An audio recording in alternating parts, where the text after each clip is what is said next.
Hey, okay, so few things. I know that I didn't put out a silent film critique, and the reason for that is because it's Father's Day weekend. I didn't put out a critique on Mother's Day weekend, so there you go. I do have a film lined up, and it is not American. I looked at the past few that I've done and quite a few Americans, so yeah, this one won't be American. Nah, I promise. Time to lay off the American films for a while and I'm sorry. So, here's the thing is I have a video that I'm working on. I've been working on it for a while. I hit a snag, and so I contacted someone and I'm just waiting for a response. I'm really hoping I don't have to scrap it just because of one little thing, but oh, I really hope. I really hope that's not the case. But because I'm really excited about that video. And yeah, that would be a total sad face there. Well, while waiting, um I came across this bit of information. That was Wednesday. Okay. This is early Sunday morning. And I have never come across this much of a never-ending story. And like yesterday, I found a massive bombshell. And while fitting the pieces together, it was like, what? Oh my gosh. Look, I grew up watching like Perry Mason and Matlock and those types of shows. And that bombshell is what you'd expect in those shows. Something total fiction, right? And this was real life for people at one time. This is just bizarre. So I wrote down notes. We're gonna go through this. Those of you that are history detectives, I really hope that, because there are still questions. I still have questions. All right. And I'm hoping you can find answers. I'm still gonna work on this. Okay. So expect follow-up video.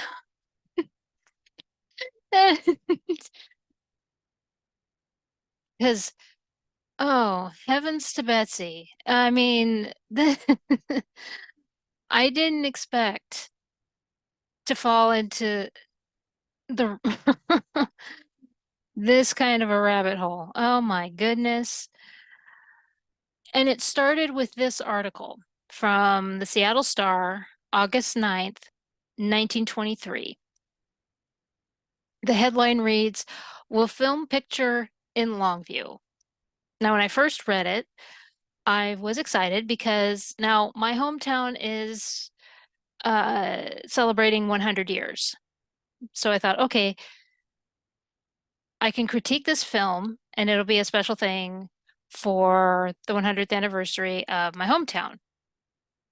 And maybe I'll get a pass for doing another American film. I can hope. But here's where the crazy train starts. Okay, this film doesn't exist.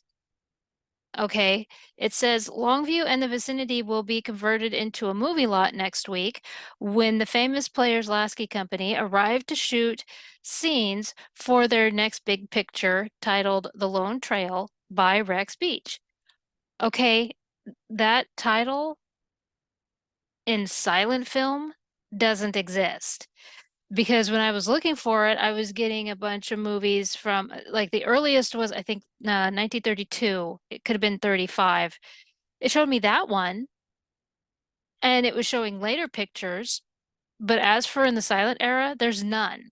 So then I thought, okay, maybe it's a typo, because that happens. you know. All right, the long trail, the lonesome trail, the long, long trail.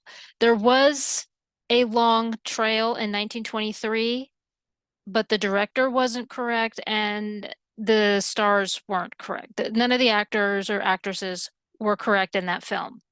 So that was a dead end. It's like, darn it. Oh, killing me, Smalls. All right. And then I thought, all right, look at the list of lost films. Because, you know, so I looked at probably four or five lists of lost films from all over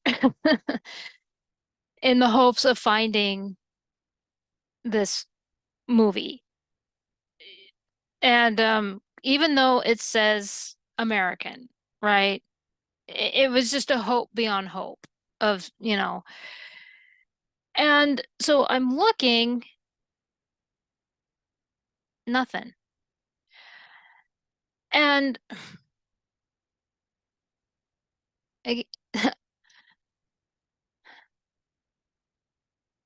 all right. So then sat down and I'm like, well, okay, what about the company? This famous Players-Lasky company. I looked through their film list everywhere I could go that had their film list, and everywhere I went had differing, yeah. So look, Thanhouser Company, I could go and they have the entire list. And they had a fire. I just find that interesting. How come it is that this one I have to, yeah. And I don't know, as whatever. And and I think Internet Movie Database had the longest list. And I consider that the Wikipedia of of movies. Not there. And I I took into consideration that maybe the film was delayed for a lot of reasons, and we'll get to them for so many reasons. Oh my gosh. Oh, yeah. And so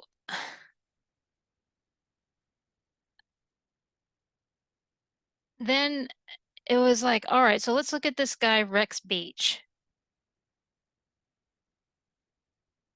So he's an author, he's a playwright. I also find it interesting that he's a water polo champion because in 1904 at the Olympics, they won silver.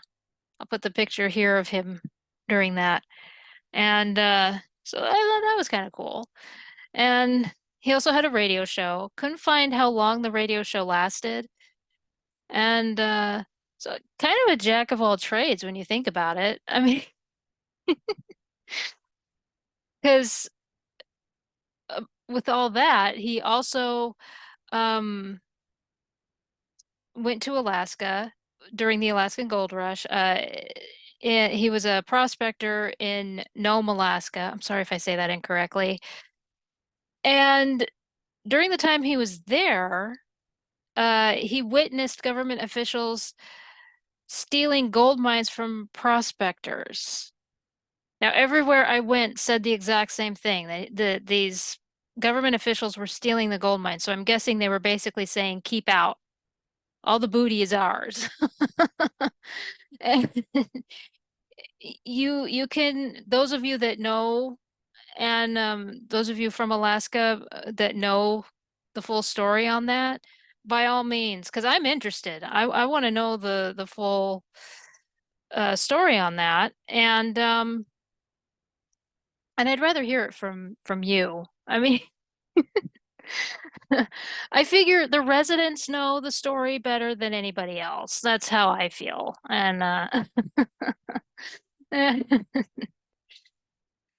so he witnessed this and he wrote about it. Now, the thing is that he was not lucky with the prospecting.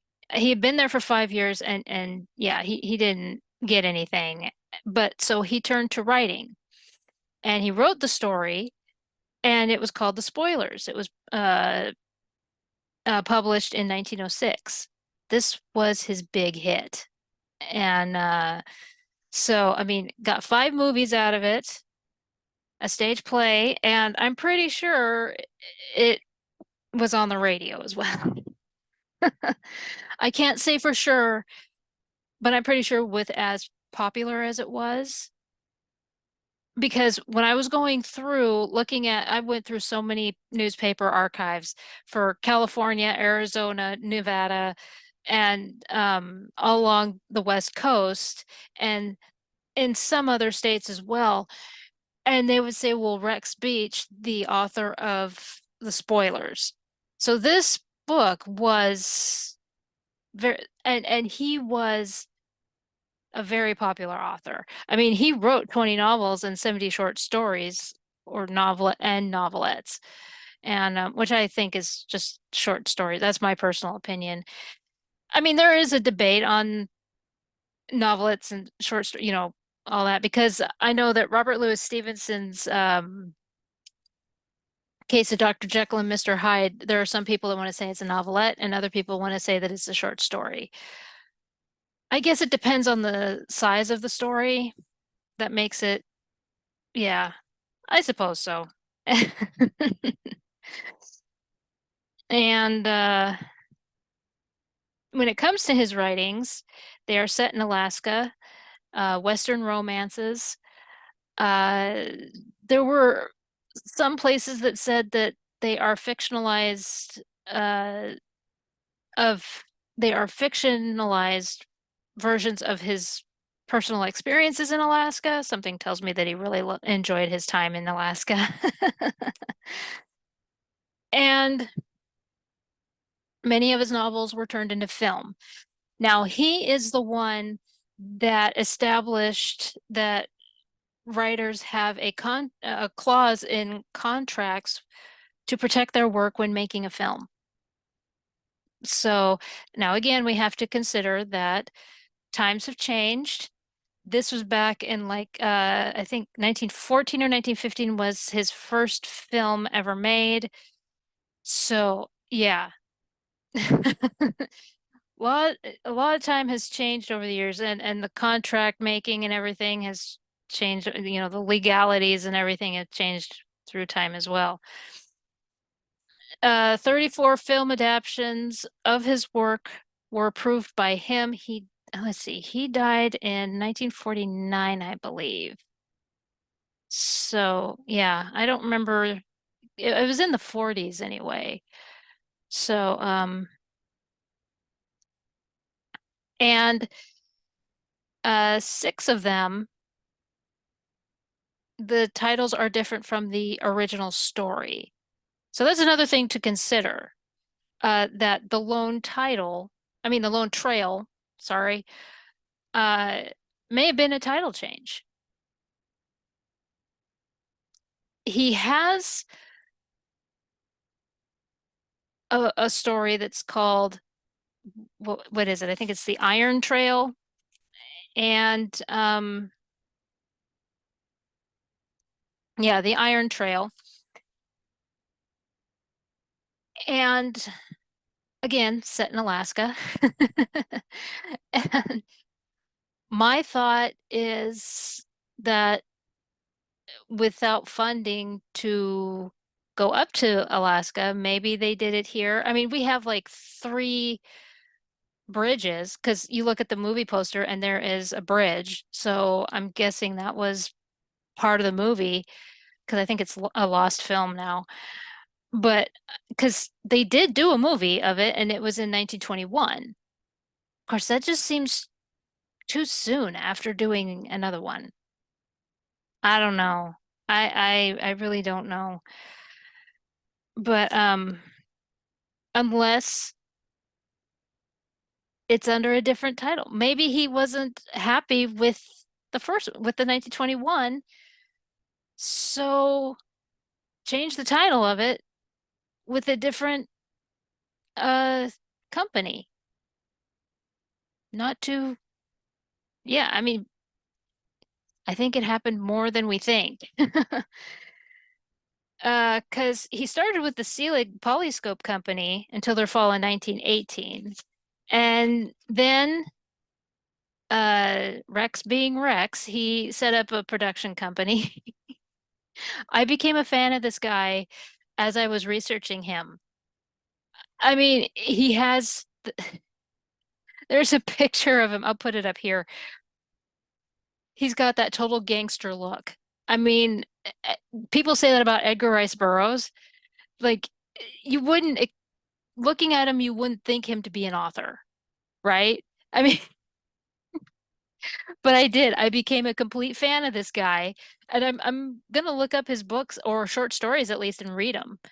And I did find a couple of websites where it had the short stories on the site. So I will put those in the description. There's going to be so many links in this for you guys. So so I'll look for the short story page that I found and I'll put that in the description box. So yeah. So he set up a production company and it had 3 or 4 films that went through. And then in 1923, when he released The Ne'er-Do-Well, that's when he started working with famous Players-Lasky Corporation. And they only did 3 or 4 films together. But this would have been the time where this film would have come up. So where is it? It's not in there. Um, let's see. Let's come down here.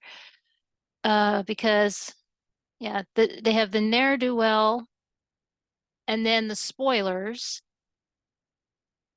and Big Brother. Well, I think Big Brother was by someone else. Nope, that was under them. And Flowing Gold. I think that, nope, that's a different production. Okay, so it's these three, Ne'er-Do-Well, The Spoilers, and Big Brother. And those are all in 1923.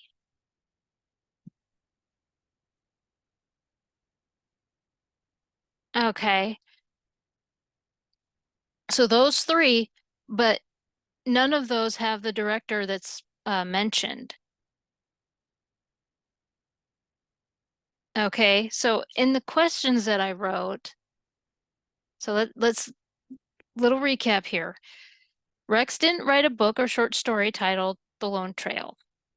A story with a different title is possible because he does have a novel titled The Iron Trail. Okay, now the other thing that I didn't mention was there are tons of films with the word trail in them going back to like 1904. So back early. But the other thing is that there were so many Westerns being made. Another Western author was Zane Grey. And famous Players-Lasky Corporation, uh, which company corporation, it's the same thing. I'll get to that. So they were doing a lot of on location for these Zane Grey pictures.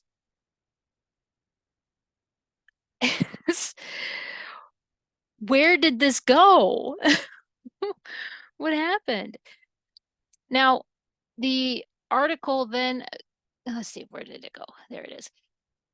Uh, go down a little bit and it says the picture is to be made under the direction of George Melford, one of the most prominent directors in the profession. And which he was the one that did The Sheik. He directed The Sheik. Um, but he didn't. direct or produce a Rex Beach film.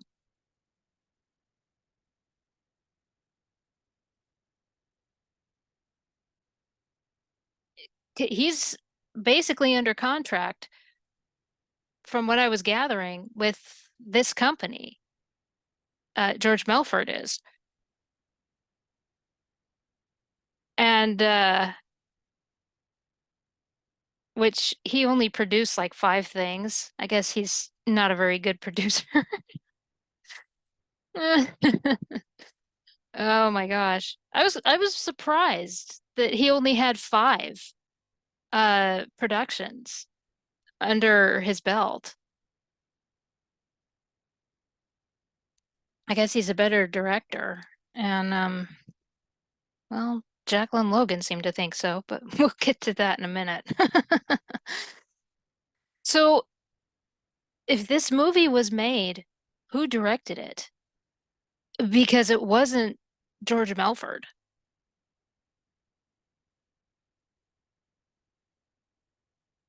And I gotta be honest, it okay, so getting ahead of myself here. The next sentence says the stars of the production, Jack Holt and Jacqueline Logan, with scores of extras and directors, will remain in the community for 10 days. All right.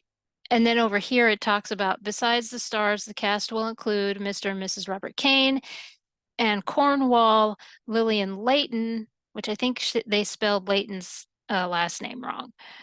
Taylor Graves, Miss Carroll, and Mr. Hackett. I could not find those last two names because they didn't say a first name. Okay. None of the actors work together or have a Rex Beach film in their filmography.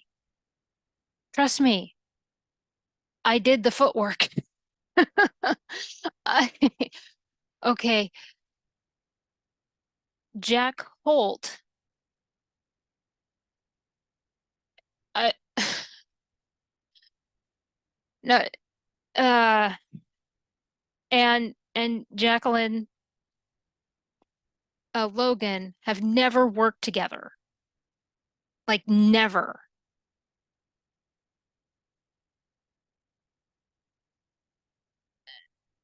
And let's see, because where's that? Okay, so yeah, never worked together. The only connection that I could find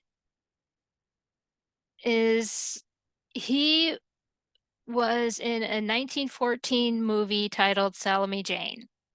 Okay, he was a stuntman, which is considered his uh debut, but he was actually doing uncredited work before that. It was considered lost for years, and I guess they found it last year, the 1914 yeah, they found it in Alaska, not Alaska, Australia, sorry. And all these words in my brain. Trust me, we got a lot to talk about. And uh, Jacqueline Logan was in the 1923 remake of that film, which is lost as of, yeah, presumably lost. That's the only connection I could find. And I do find it weird that as a re and what's his name? George uh Melford was the director for that Salome, for the 1923 remake of Salome Jane. Yeah, Jack never appeared in a Rex Beach film, and neither did Jacqueline Logan. There was an actress, she was a Swedish American actress, Anna Q. Nilsson. She appeared in quite a few of Rex movies, of Rex Beach movies. And so, yeah, yeah, I saw her name a lot while going through. But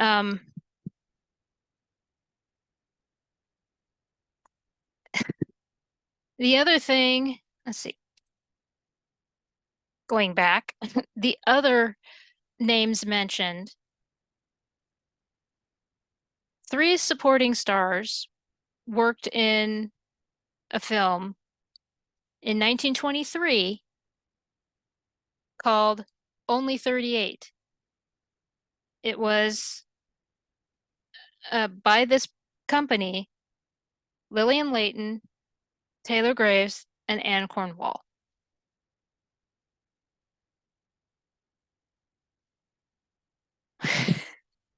There's so many other connections. Okay, let me look up that movie real quick because it seems like, let's see.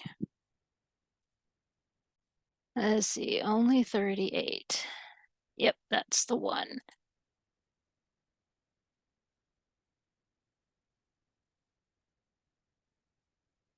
As a lost film. Yeah, William C. DeMille was the director.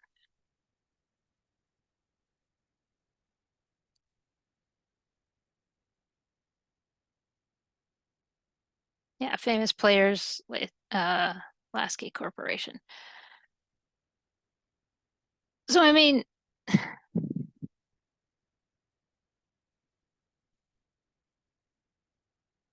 it doesn't make sense. I mean, Jack and Jacqueline never worked together. I looked. I searched and they don't neither one of them have a Rex Beach film in their filmography. It well,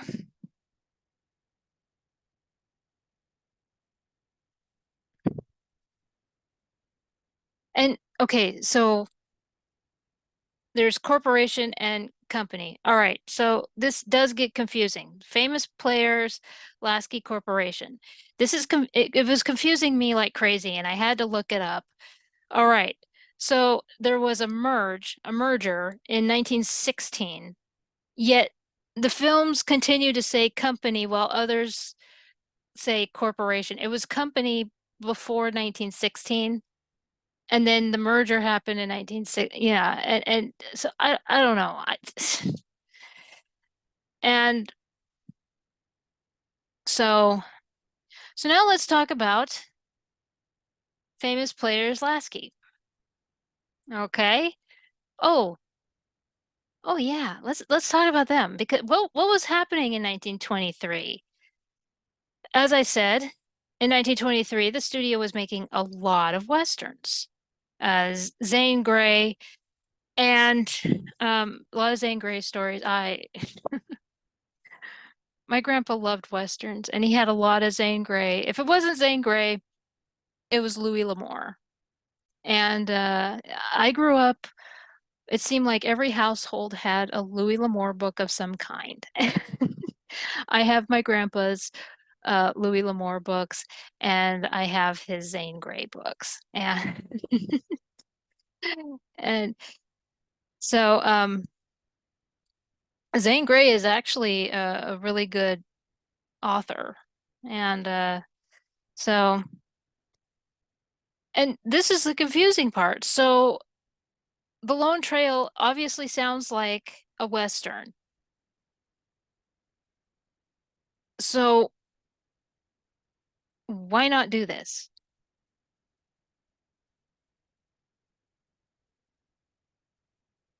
They were putting out all the stops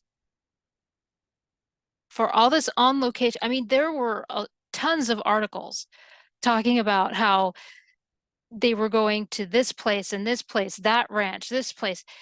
And all right, I gotta rant here really quick because I saw um where I don't remember what newspaper, but I'll have it up here. There was a newspaper article where they talked about how the company was going to be coming with a bunch of, they were going to be showing off the landscape of their state and everything for this movie. And it was so exciting. And, you know, the Hollywood. treatment and all, all that. So I was trying to find, I was trying to go into our archives, my hometown's archives, and get information for this whole thing, right?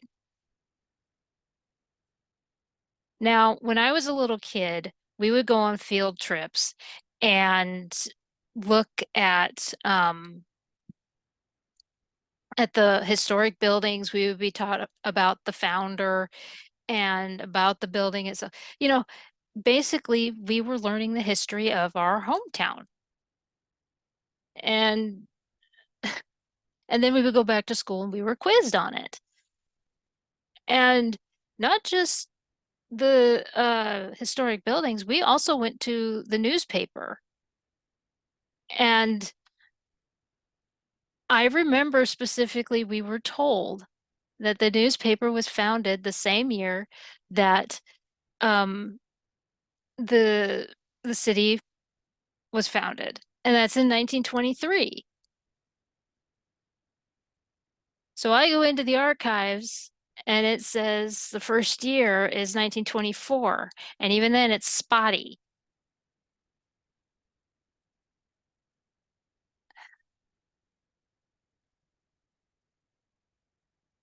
Ugh.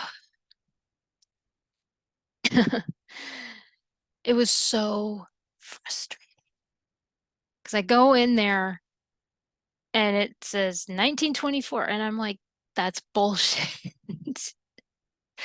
Where's the first year? Because I can tell you this,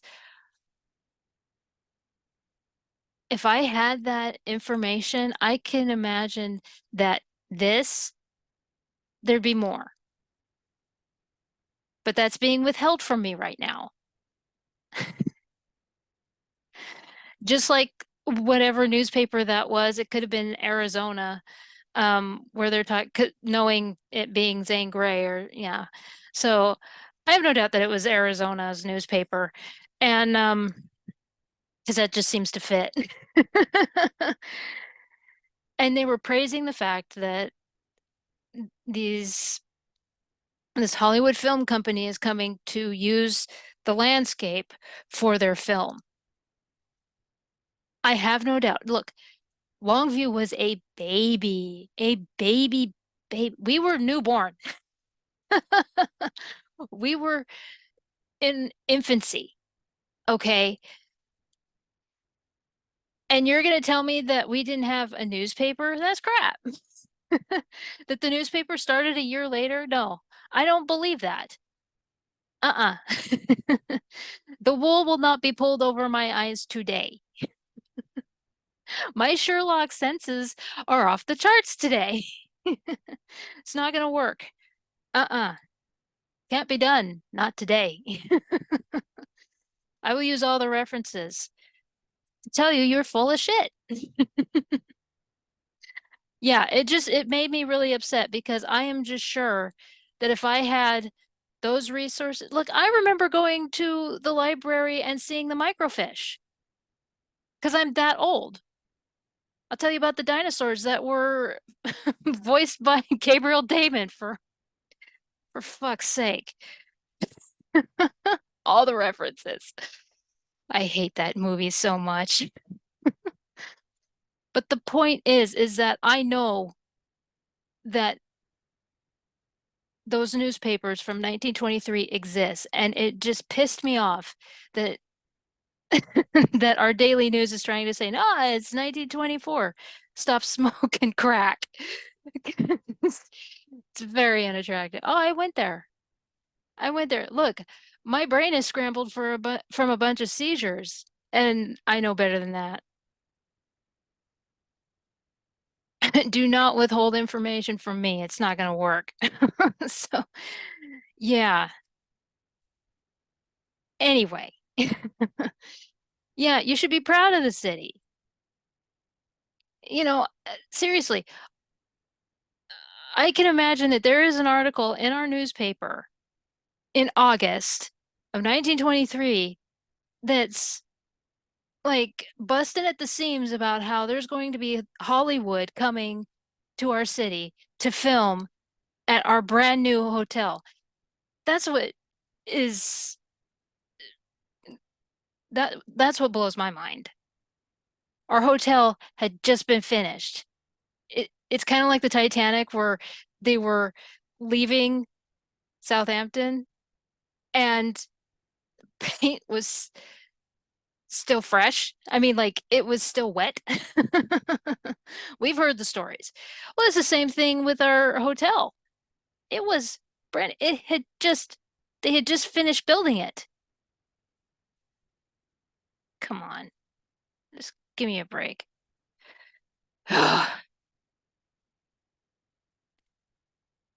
Couldn't access. The access was denied, and it just pisses me off so much.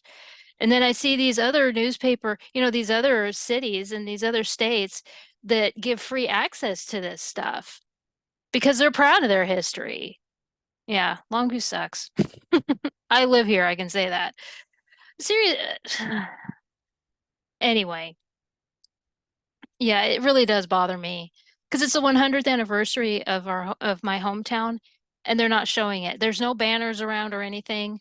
Yeah, that's where I'm coming from. Anyway, rant over. I did look and but they're saying, "Oh yeah, it started in 1924." No, it didn't. You're lying. It's and I'm not the only one that's frustrated. Please understand that. I am not the only one frustrated by all this. So, oh gosh. All right. So, rant over, officially over. So yeah, they were filming a lot of Westerns. So you would think that they would and they were filming on location. I mean, it was like they were just throwing money everywhere to film on location and which did get them into trouble. I will get into that. Um yeah. But the thing is that here's this brand new city, it's being built, and there's like this great PR stunt, right? And I mean, the article even says it. How did they word it? The publicity department of the motion picture company producing the picture feels that attaching the name of Longview to the production will have added weight, and that virtually the whole country is acquainted with the building of the new city. There you go. Where is this movie? Where is this movie? Now, there was a movie, there was a Western that was like this huge hit and everything. It was called The Covered Wagon, I believe, in 1923. Yeah, became this huge sensation and everything. And I did look that up, but it was filmed in like Idaho and Utah and one other place, I believe. I think Montana was the other place or something. And so that was a bust. I was like, darn it. And yeah, because again, maybe they change. I mean, this happens a lot, is that they decide to change the name again. So I was thinking, okay, well maybe um they decided to do another name change. I mean, maybe they talked with Rex and decided, you know what, the Lone Trail, I don't think it's working for us. Now that we've seen this place, maybe it's not. And Rex said, you know what, I agree. Maybe we should do this one. It just where is this? I mean, like I was because of the fact that I'm basically blocked out of seeing these newspapers from my hometown. It's because I know that there's papers from 1923. I've seen them. And now all of a sudden they're saying, "Oh no," and then they're spotty with 1924. Whatever. Okay. So yeah. So there's that. They were doing that. Now, when it comes to the trouble that they were in because of like basically using way too much money and everything, it led to the production company closing its doors for a while because they were exceeding budgets like crazy. And other places weren't doing that. They were keeping to budget. Famous players, from what I was reading and everything, they were exceeding budget. Now, I could be wrong about that, but the fact that they had to close their doors, and the other problem was there were a lot of protests and lawsuits against this company that were popping up. Now, some of the lawsuits started, officially going into court and everything in 1924. So that's one thing to consider. I mean, they were just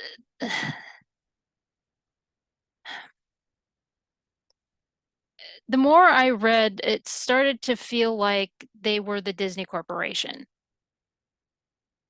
of their time, basically trying to swallow up everything. And I did find an article where somebody said, where somebody basically asked, they had a little thing where it was like, ask and you'll get an answer. And they said, how many corporations has this place swallowed up? And, has Lasky swallowed up? And I'm like, dude, it is the Disney Corporation. Because how many has Disney? I mean, they took Henson and Fox, and you start going down the list of all the stuff that Disney owns now. Well, Lasky was the same. And basically, Lasky was making all of these contract deals with movie theaters to play their movies. And then it was like it was yeah, they were getting too big for their britches, basically. They were trying to act like they were the only corporation in Hollywood, and it's like, pick Fair, Mary Pickford and Douglas Fairbanks, and there was that United Artists thing, and yeah, I think Pickfair was just the house that they had, yeah, and everything. So aside from that, uh, it doesn't seem like much now. Okay, and it does. So George Milford and Jacqueline Logan were having an affair, and in 1923 it became public when they got caught by his wife. And yeah, it doesn't seem like much because I mean, in the 20s, I've heard about this happening a lot, but you do have to be worried about a woman scorned. What's she gonna do? What's her next move going to be? Now, his divorce was finalized in February of 1924, but again, it's the whole thing of as soon as you're caught, what's the next move? Is she gonna try and tear down what's going to happen? I mean, is she going to try to, because Jacqueline was a leading lady because of George. Yeah, there were quite a few movies that she was in that he directed. Then you start fitting the pieces together. So, yeah, that one is pretty mild, but still considering the time, mild for us, not back then. Okay, so 1923, um, Fatty Arbuckle trial had ended. Okay. I actually had to go back and I was like, I thought it was still going. Okay, now in it's like in March of 1922 was the end of the third trial. That's when he was presumed innocent and everything. As his trial was going on, he was talking about how he wanted to come back, everything. And this company was like, but we already shelved his films. We've either destroyed him or we shelved him. Look, yeah, he wanted to return to show business and I support his enthusiasm and everything, but you're blacklisted, my man. I mean, we all know what happened and everything, but show business was all he knew. This was it. And and it did upset me. I was reading some of the articles and there were a lot of them that were like, well, these are the people that supported him. I mean, they were putting targets on these people's backs. Don't forget that his wife, when she came to the courthouse, she was shot at. So yeah, it's just like, oh, good. So that's what you're doing. And of course, Hollywood was doing the whole thing of if you're seen anywhere near this guy, we're firing you. Well, of course, Buster Keaton didn't care. Remember, he made that movie Cops at the time, yeah, to basically say screw it all. And so they were between a rock and a hard place. I mean, what were they going to do if Roscoe comes asking for a job? Because, you know, as soon as he is on their doorstep, the newspapers are just going to run wild. So they had to figure out what to do there. And because yeah, he made that public where he's like, and as soon as the company's name spilled out of his mouth, everybody's like, oh, yeah. So they had that whole thing uh to deal with. And they had that hovering over their heads. And so and this is, let's see, before I get into this, was there anything else? No. All right, so we're going to talk about the bombshell now. So, um, this is something that I had never heard of. Never knew about this. And as I was reading about it, as I said, it was something, it was like something that you heard in like one of those murder shows, like Perry Mason or Matlock or something. Not real life, but this was real life for people. I'm like, the more I read about it, the more upset I got. And some of it had to do with the way people were researching it. Okay, so we're gonna go through this. And okay. If I get heated, just bear with me on this. So William Desmond Taylor. Okay, he was an actor and director for uh this company until February of 1922. Okay. So let's see, let's come down here.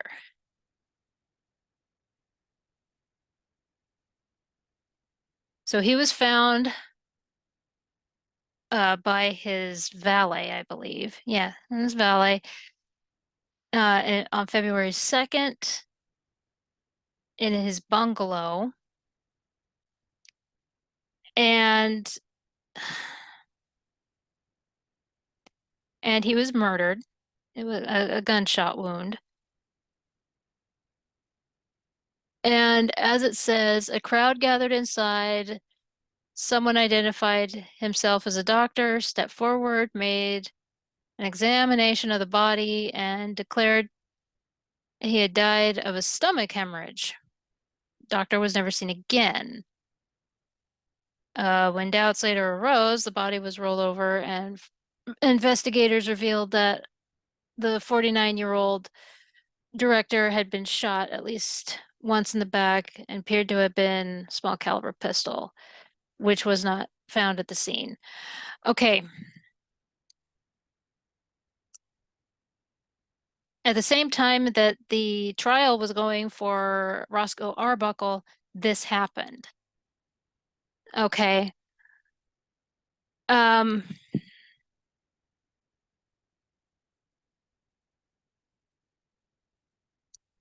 let's see. And as it turns out, when the police first arrived, it turns out they arrived like within several hours of being called, which what takes you so long to get there? That doesn't make any sense to me. And I this is a community with celebrities. So I would think that there would be, even for the 20s, I would think that you would be protective of the anyway. So it didn't seem like um burglary was the thing. There was a locket bearing a photograph of actress Mabel Normand, which it was suggested that they were romantic. And yeah, he had his ring and a bunch of cash on him and a pocket watch, a penknife, and all of that stuff. Uh, yeah, robbery did not seem the motive.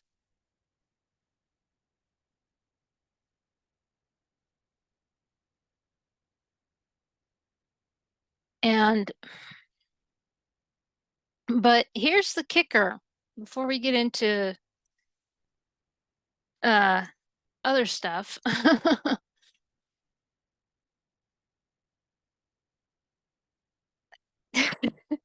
This is what threw me for a loop. Okay, so as the investigation was going, they suddenly realized he's not the guy he said he was. Like, what do you, what? So, who is this guy? Well, it turns out his real name is William Cunningham Dean Taylor, and he was born in Ireland. My hair's doing the thing. His father was in the military. uh, William had no interest in being in the military. So he moved to America and settled in New York. Uh, I've heard differing stories that he first worked at a ranch in Kansas and then moved to New York. So, uh, whichever. He got married to, what was his wife's name? I didn't write that down.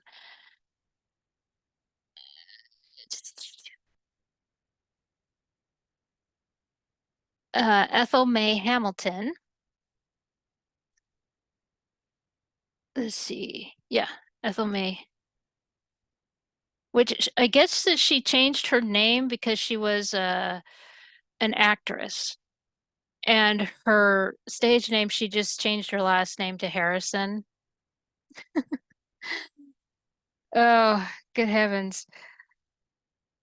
And they had a child together. He actually ran an antique shop, which was owned by his uh father-in-law. Yeah, that's what it says here. A father was, which eventually employed Taylor, yeah, let's see, an investor in an antique store that employed Taylor. Okay, so it looks like he didn't own it. He just uh ran it. Let's see.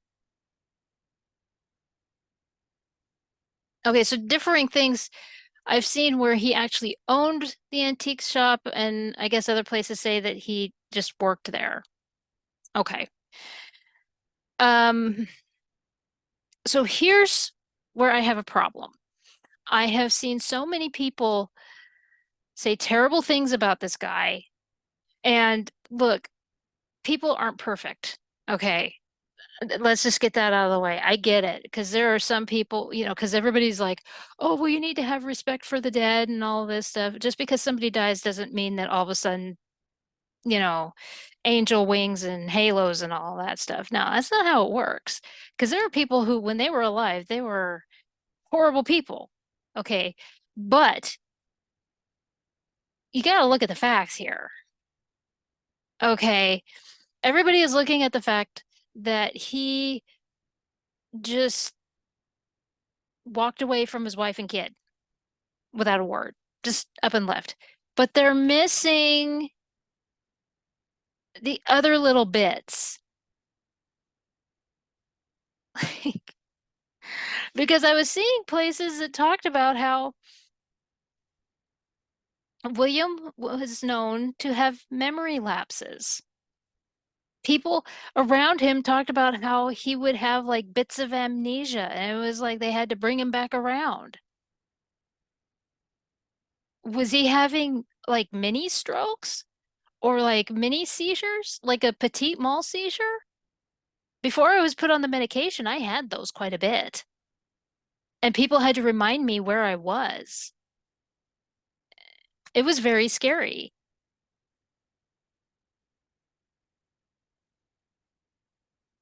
Like it it really sounds like he had some kind of mental illness or some kind of mental condition and was never diagnosed.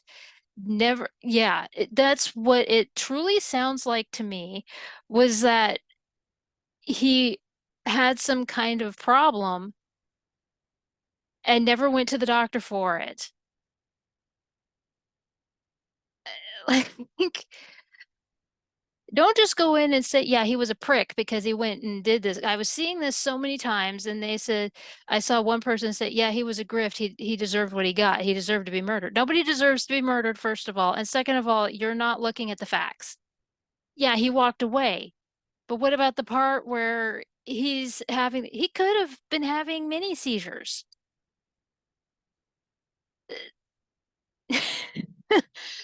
Hello? Yeah, I really do think, I mean, first of all, it also talks about how he was an alcoholic and he suffered from depression. I saw places that talked about that. And no, not just in Wikipedia.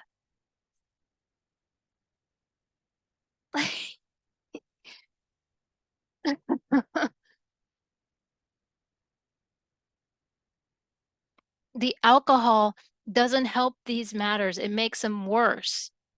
So if he became a massive alcoholic, because first of all, if they were seizures that he was dealing like the petit mal seizures, it would have made them grand mal seizures.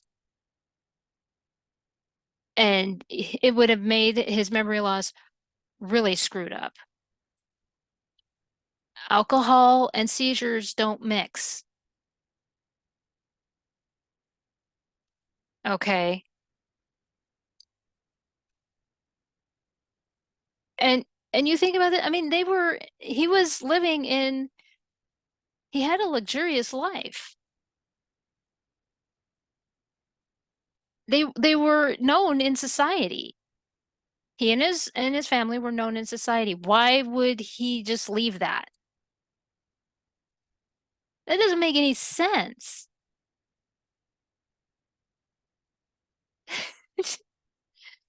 He was living in a rich life, a rich lifestyle, and he just walks away from that. That's stupid. I saw one person, there was one thing that said that he had like talked to some friends and asked for $600 and he kept $100 of it and gave 500 to his wife and then just left. I don't believe that that ever happened. First of all, I just do not believe that that happened. No. That is the tallest tale I have ever heard in my life. No, no. And so in 1908, yeah, he walked away from his family and never returned. here's the weird part is that he traveled around. He became a gold miner in Alaska. And in fact, when it reached Alaska that he was killed, they had articles in the paper about him and showed tribute to him and everything. He did serve in World War One under this new name, William Desmond Taylor. He went to Dunkirk. Yeah, and he became a lieutenant and everything. And so in 1915, he came in contact with his sister-in-law. It turns out that his brother also abandoned his family for reasons that I couldn't find the actual, anything. Now, my question is, did this sister-in-law meet up with him, when they reunited, did she jog his memory, try to help him uh remember? And because at this point he had to have been under the name Desmond Taylor. Did she help him remember his former life? And did the war just shoot it, basically shoot his memory to hell? I would believe that. I mean, again, PTSD, massive PTSD. It just,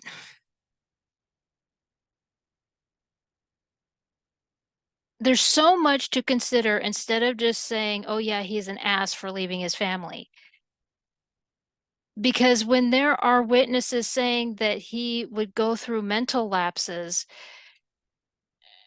and he suffered from depression, the alcohol doesn't help. And as an epileptic, what it sounds like is that he was having those petit mal seizures. And yeah, that's scary. And if he's uh drinking, makes it a whole lot worse. A hell of a lot worse.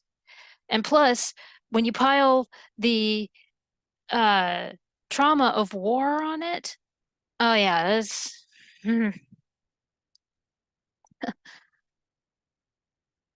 I mean, I can't see him leaving a life of luxury. I just can't. I can't see him leaving his wife. I can't see him leaving. I think that when he left, there wasn't anyone there to pull him back because it sounds like every other time he had that. So when he left, see, because like with me, I was at work. The last time I had a petite mal seizure, I I was at my workplace and my my manager said that I was just staring blankly and she just she wouldn't touch me, but she said my name over and over. She said, uh, do you know where you are? Do you know where you are? And so, and then as I was coming back to reality and everything, she explained everything that happened and all that. So, and it took a while. It took a little while because I remember her leading me into the back and sitting me down and she explained everything and I was nodding my head and everything and then finally she would ask me a question and when I actually answered with an actual question she knew I was back. And but uh who knows how they did it back then, but I'm guessing that nobody was there. He wasn't diagnosed. He never went to a doctor.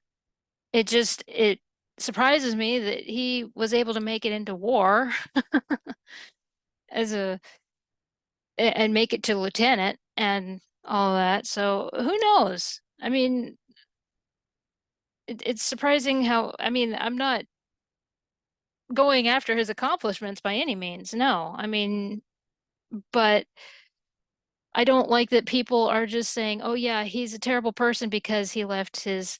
I don't think he willingly did that because there are people that have seizures and they lose chunks of their memory. And it could be a small seizure, it could be a large seizure, it doesn't matter. So you just have to take that into consideration, and I think that's what happened here. Okay, so now let's look at some of the suspects in this. Of course, Mabel Normand, they were romantically involved, and one of the reasons had to do with she was a cocaine addict. And it turns out that he had become addicted to the drug. Uh, was it to dull the pain? Who knows? How long had he been taking it? Was he taking it way back when? Yeah, yeah. There's so many questions on that one. Now, there were questions back then. Back in 1922, there were questions about the idea that this could be related to a drug deal gone wrong, that he was murdered by somebody who expected to be paid and didn't get paid. So it just turned into a big thing. They tried to go after her, but apparently she went into the hospital for something. And so they decided to leave that alone. And now, then we look at Mary Miles Minter. Okay, this is okay. This is where, okay. I feel bad for Mary. I really do. Um, she was a former child star and she was a rising teen sensation. I think when this happened, she was like 19, 20 years old. So I think well, I think she was still just 19 when it happened. Okay. And she was set to replace Mary Pickford. And so Mary Pickford, was growing up and everything. I think at this point, Mary Pickford had, well, no, I think Mary Pickford still had her sausage curls. But still, Mary Pickford was wanting to move on to other things and not the little girl uh movies that she'd been doing. When William Taylor died, of course, there were these love letters found that were written by Mary Minter, Mary Miles Minter. They were in code, and of course, they were deciphered, like a lot of kids do. I remember doing these when I was in grade school and middle school. And so every generation has their version of coded messages and everything. Well, she wrote them and the media went into a frenzy with this and basically said that there was that kind of a relationship between William Desmond Taylor and Mary, going as far back as when she was 17. Yeah. And When he died, he was 49, 50 years old. Yeah, when he was killed, he was 49, 50 years old. I'm just, after researching this right, left, all over the place, it was all media hype. And this is where I feel sorry for Mary Minter because her last interview, she was asked about William and she was calling him her mate. And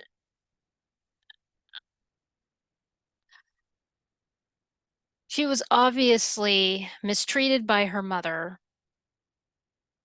which we'll get to in a minute. And this whole relationship was concocted by her mom. I truly believe that without a doubt.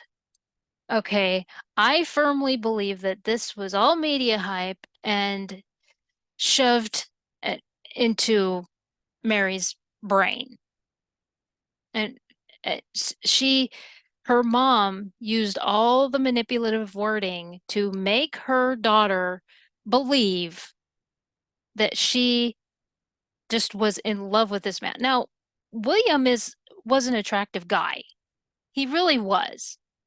Okay, but everywhere I saw,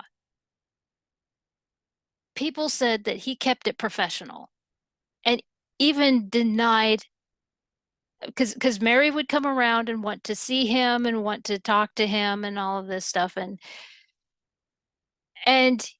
he refused. He absolutely refused to see her. He would not speak to her unless it was on the studio grounds. He just wouldn't do it. You know, when we're on the clock, I'll talk to you, but otherwise, no. Okay. Now, he did give her a signed picture, and people have overdone this thing. And it says, to Mary Miles Minter, God bless her, from William Taylor. It's an autographed picture. It doesn't, there's nothing here that, yeah, it's him in uniform, but nothing screams that they're having any kind of relationship. He probably wrote that on other pictures as well, or on anything. He probably wrote that on napkins for people. I mean, good heavens. Yeah, there were people that were like, "Oh, look what he wrote for her. God bless her." And it's like, yeah, and there are people that say that when people sneeze. What do you my aunt, the one that died a couple years ago, she would say that all the time. Every time somebody sneezed, it was God bless you. Oh my gosh. Yeah, that's so scandalous. Good Lord, people. Nothing. It's nothing. He really did not write anything that even hints at there's anything sexual here. The leaps and bounds people will make just, oh my gosh.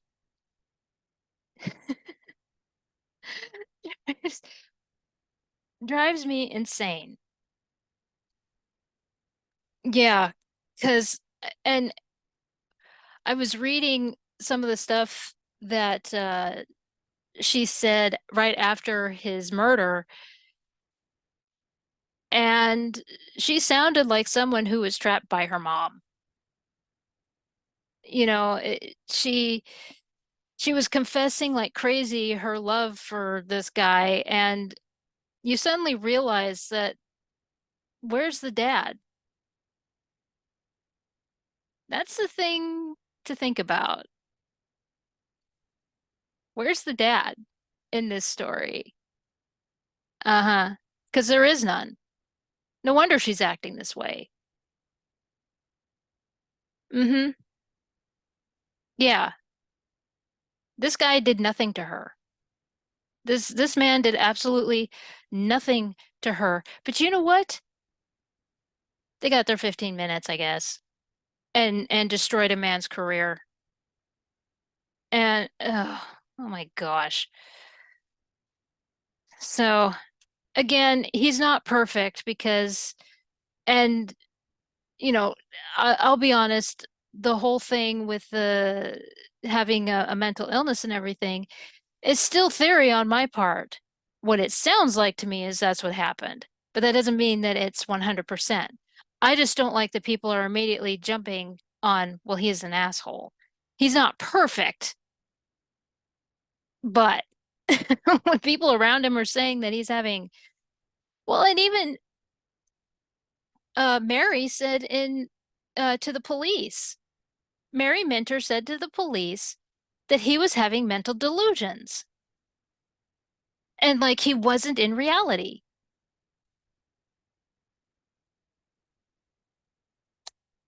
So there you go. So I'm not too far off. But again, yeah. So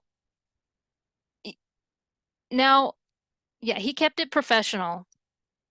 I feel bad for Mary. I really do because her mom was controlling.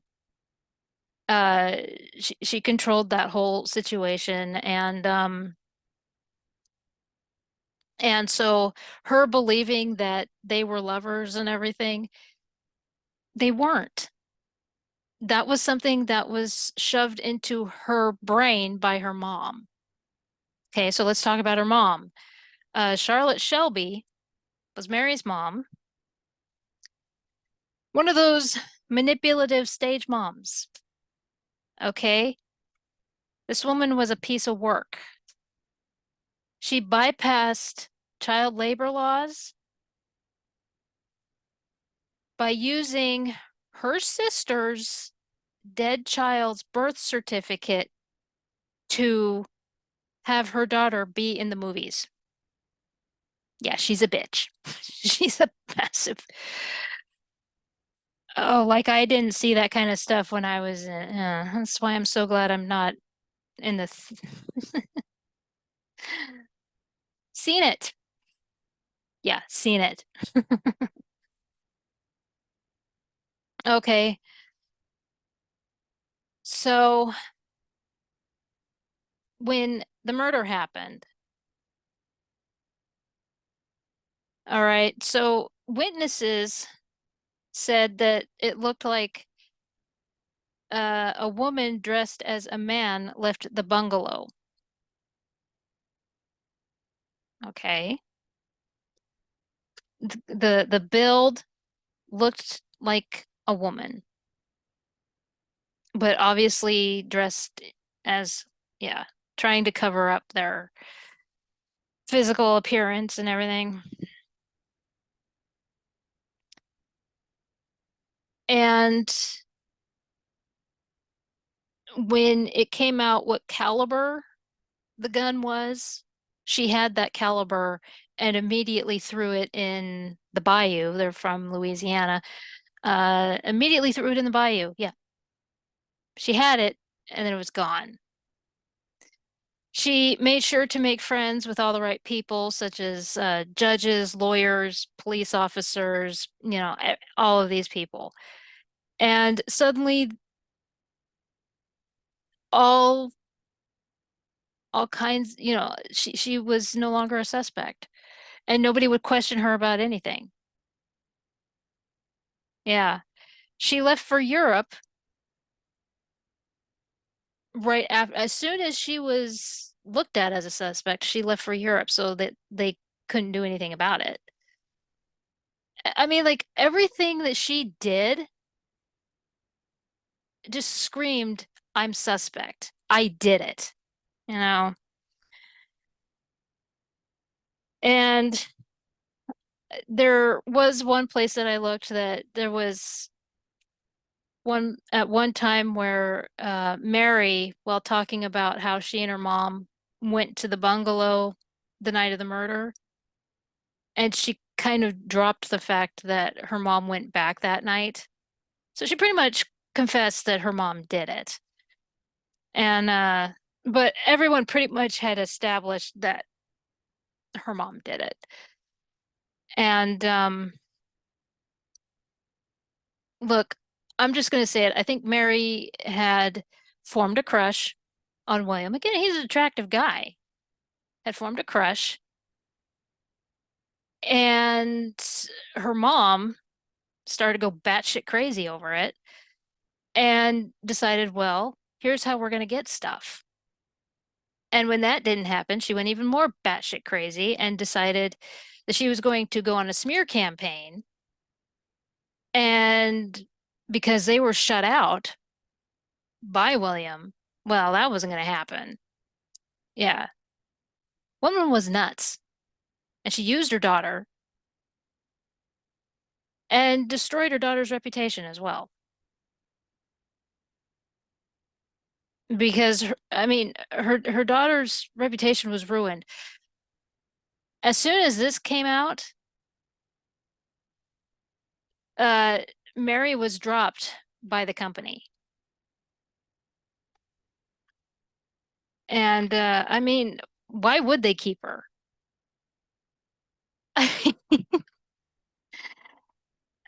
It just, of course, the company wasn't doing so good anyway. They had to account for their own actions because the studio, well, they done screwed up because remember, the Roscoe Arbuckle case was going the same time that this happened. Okay, so they uh their craziness went on overdrive, right? And they decided to go damage control. As soon as they found out about this happening, some representatives went into the murder scene and they cleaned it up. Told the valet, just clean up all the blood, just clean up all of this, just clean up that. Totally fine. They were basically making sure to cover the butts of anybody involved. All of their actors and all of that stuff.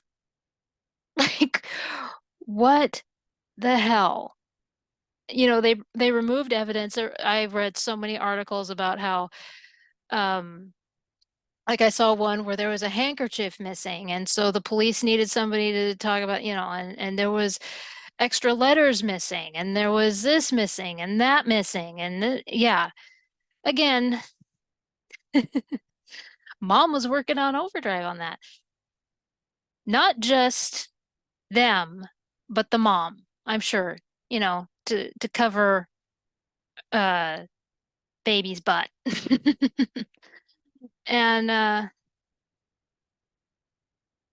or to save her daughter's reputation in some way or another after those letters came out, because the newspapers went insane. Look, it wasn't I saw what it said. And it said nothing sexual. It just said, I love you, I love you, I can't wait to see you, I love you, I love you. Big X, big O. Wow, so scandalous. And it was written when she was 17. Yeah, big crush. And they're turning it into, this is the hypocrisy of Hollywood because, like, 10 years later, in the 30s, so it was probably 35 for if I'm remembering my timeline correctly. Margaret O'Brien did that letter to Clark Gable. Oh, and it's such a cute little thing because here she is, she's singing her letter to Clark Gable about how much she loves him and how much, yeah. Oh, that's cute. But this is a scandal and it destroys everybody. I was reading this and all I could think of was that. I was like, oh, but Hollywood set up this whole thing with Margaret O'Brien singing about how much she loved Clark Gable. And they did like this whole photo shoot of Clark Gable meeting Margaret O'Brien because, oh, it's so sweet and everything. It's just like, guy dies, is killed by obviously this woman's mom.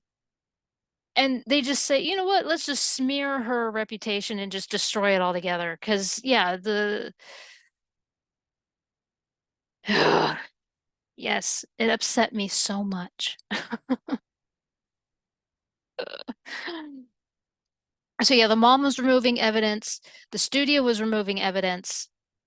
I mean, they were just having a free for all on this whole thing. Yeah, let's not. I mean, it's still a cold case.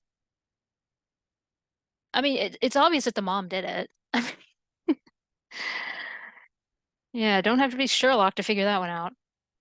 And yeah, once the letters were circulating and the newspapers had a field day with that, the studio distanced itself from her and focused, yeah, yeah, it was, and and the other thing is that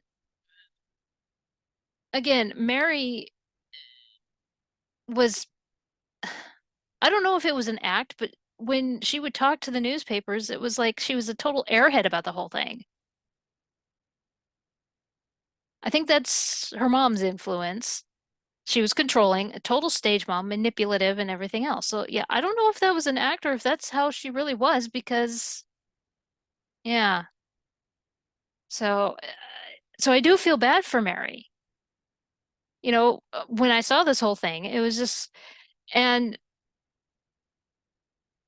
and the fact that her daughter's rejected by this guy and it's like first of all, the dude is like way too old for her and he knew it because he stayed away from her. It's like the only time that I'm going to be around you is when we're working because he did direct her in movies. Yeah, it was like a couple of movies. He was director for her movies. And that was it. It was like once they left the lot, he would have nothing to do with her. He was being completely 100% professional. And the people around him said so. Said she's the one that kept coming around and wouldn't leave him alone. But he denied seeing her, wouldn't let her anywhere near him. She was kind of a little stalker from the sound of it, but I think again that's mom's influence. So in 1923, the murder trial was still going. I It sounded like the studio tried to put a gag order on uh the reporting of the trial, and that was denied because it, of course, made the studio look bad. But I'm sorry. Um, no, I don't know. Of course, I've seen this before. Oh, who was that? Um, it was back in the Edwardian era. It was in 1911. Um, oh shoot, I can't remember her name now. I mentioned her trial in my book, and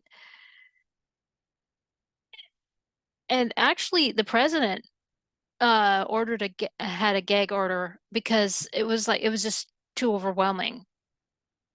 And yeah, she was a big stage actress. What was her name? I can't remember now. Okay, so that was that trial. And again, I do feel sorry for Mary Miles Minter. I really do. I really do feel sorry for her. I think her mom, Charlotte, was completely manipulative of the whole situation, and that her feelings for uh for William was completely injected into her brain by her mother, that it wasn't genuine like she thought. And that's just cruel. That's just absolutely cruel. She thought until the day she died that she truly loved this guy, but not really. Not really. And I think that's just something that her mom, through the abuse, Yeah. And that's what it was. That's just the bottom line. It's complete abuse. And so but anyway, that was the bombshell was William. And again, he's not perfect, not perfect by any means, but from what it sounds like, he was suffering from something mentally. And so we can't just say that he was an absolute ass for walking away from his family, because sounds like there was something going on there, especially when Mary Minter mentioned that he was having mental delusions of some kind the night before he died. So, um, so even she witnessed it. She and a friend of some, yeah. And so so there's that. Now, the other thing that was going on with this company, because we're not over. I found one more thing. Um, the Rudolph Valentino dispute. In 1922, the year before this film would have come out, was the whole debacle with Rudolph Valentino. Okay. So he was successful with the Chic and Blood and Sand, and he's now this big heartthrob and everything. Well, this company got too big for their britches. All right. And he talked about how they broke promises right and left, even though he,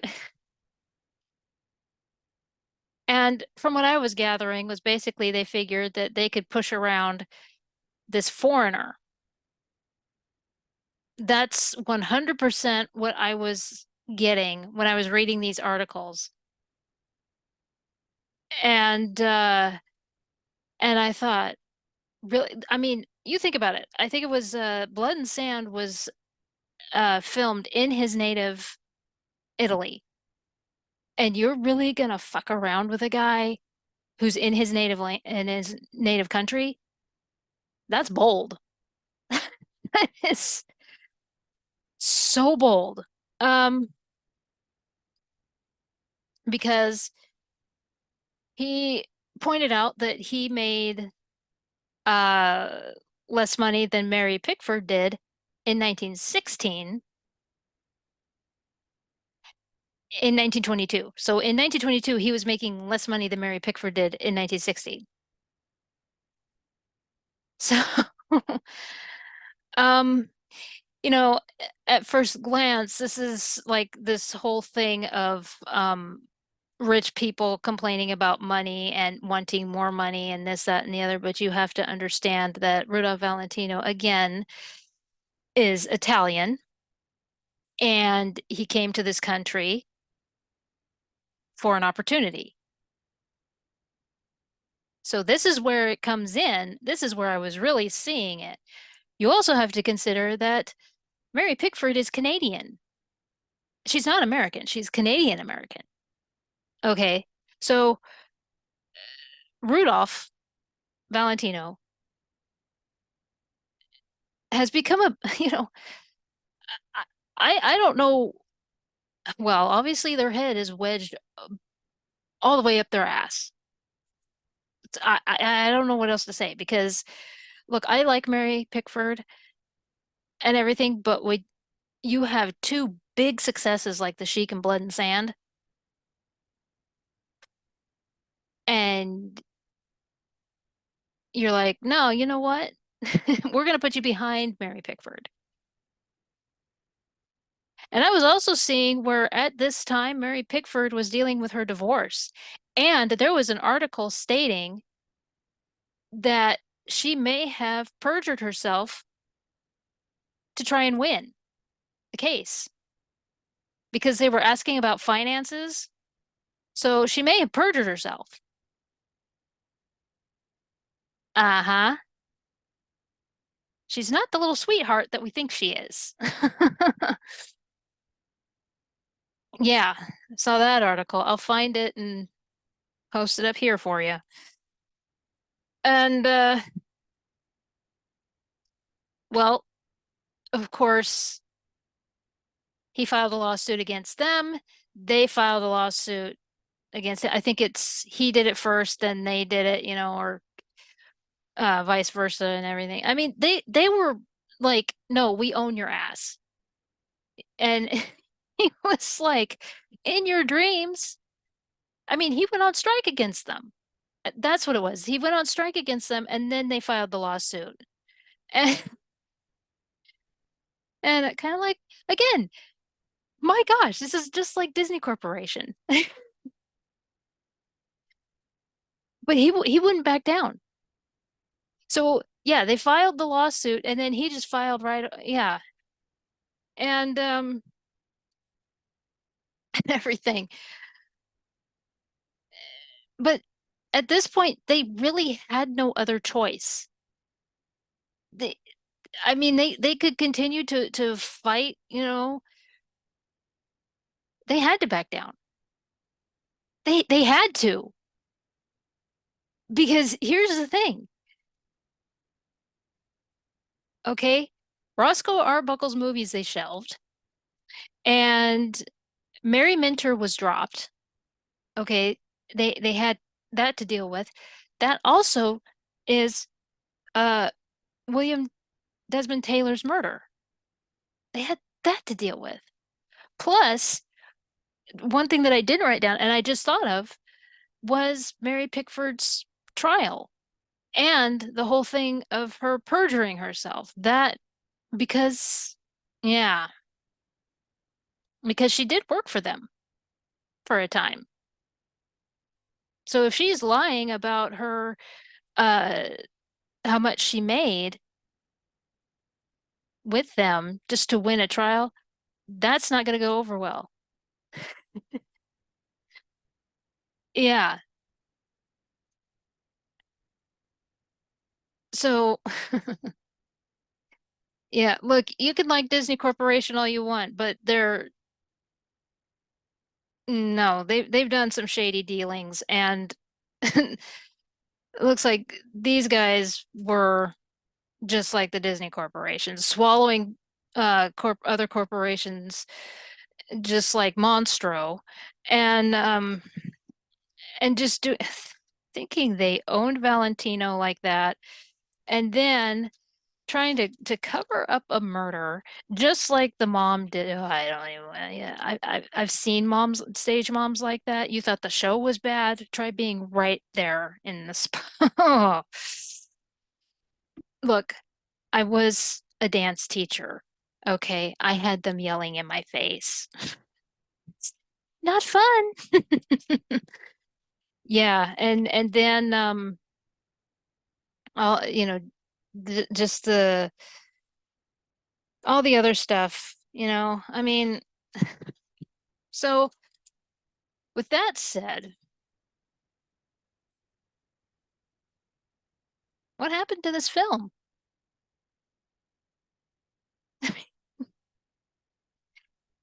It would have been great PR. Given all the other stuff that they were dealing with, I mean, like William Desmond Taylor's trial was still going. Okay. Uh Roscoe Arbuckle was talking about coming back, but they had already shelved his movies.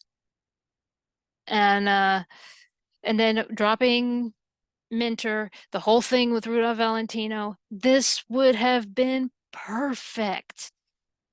I mean, apparently the United States was interested in this brand new city. This would have been amazing. So what happened? Where did it go? If Rex wrote the story, what is the original title? Which one of his stories is it? I mean, like all these other Westerns were being made.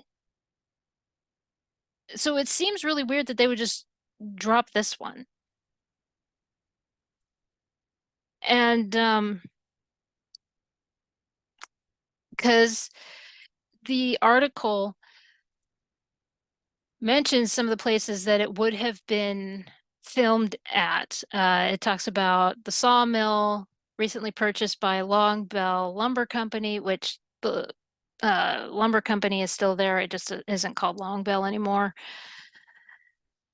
And it's surrounded by a bunch of trees. Hotel Monticello, which is Monticello Hotel now. And so it sounds like they would have filmed inside the Monticello, which was brand new. They had just finished building it. It was a baby. It was a baby. Uh, yeah, the interior would have been perfect for a Western. Not a lot has, well, depends on where. I mean, we had somebody, uh, those of you that know about the Hotel Hell episode with Gordon Ramsay, and you contacted him because of the new management. Look, he doesn't care. He didn't care.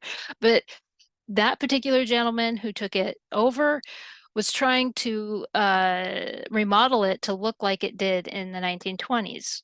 And it's changed hands since then, and I don't know if that person took over that particular project or anything, but I mean, I do have a lot of pictures of what it looked like back then, and yeah, that would have been perfect for and because it went through a massive remodel in the 60s, and that would not have worked. The lobby would have worked, but that's about it. I'm talking about like now. The lobby would work, but and then it says the Columbia River Mercantile, or what is it? Mercantile Company. Yeah. Now I don't know what the mercantile, we call it just the Merc now. I don't know what it looked like on the inside back then. And yeah, that was a department store back then. It even had a little grocery and clothing store and just all the essentials back then. And but and I just yeah, I wish I knew what it looked like back then. I know what it looks like on the outside.